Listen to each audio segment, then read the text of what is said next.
There have been a lot of people who have changed their opinion of radical gender ideology over the last couple of years, and a lot of that is due to the work that activists have put in to expose and shed light on some of the things that are being taught to children in schools. Just look at everything that happened in Loudoun County, Virginia, and how central of an issue education became in electing Republican Governor Glenn Youngkin. But there's one group of people who haven't budged on this issue. They haven't even budged one bit, and that's parents who have given into radical gender ideology for their own children. It's not something we think about often, but there's a very good reason why these parents won't or can't budge on this issue. We've heard from detransitioners, children who have told their own stories of the regret they feel after giving into radical gender ideology.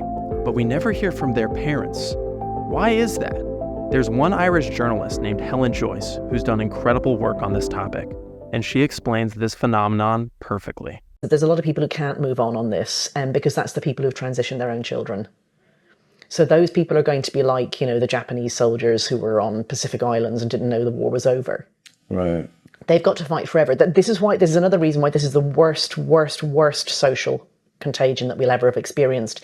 A lot of people have done the worst thing that you could do, which is to harm their children irrevocably because of it.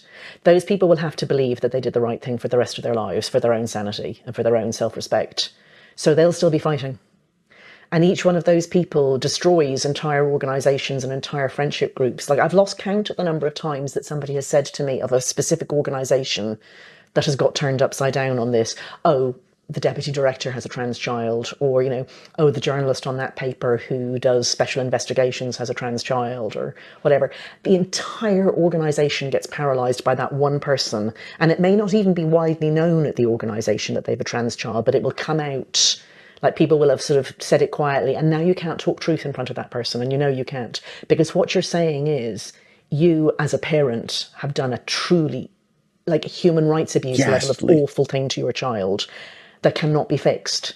There are specific individuals who are really actively against women's rights here, and it's not known why they are, but I happen to know through the back channels that it's because they've trans their child. And so those people will do anything for the entire rest of their lives to destroy me and people like me, because people like me are a standing reproach to them. I don't want to be. I'm not talking directly to them. I don't spend my time bitching about them.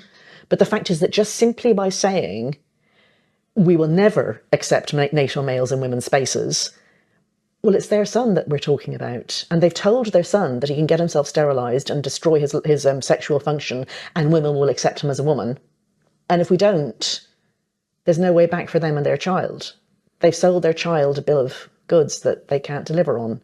And I'm the one who has to be bullied to try to force me to deliver on it.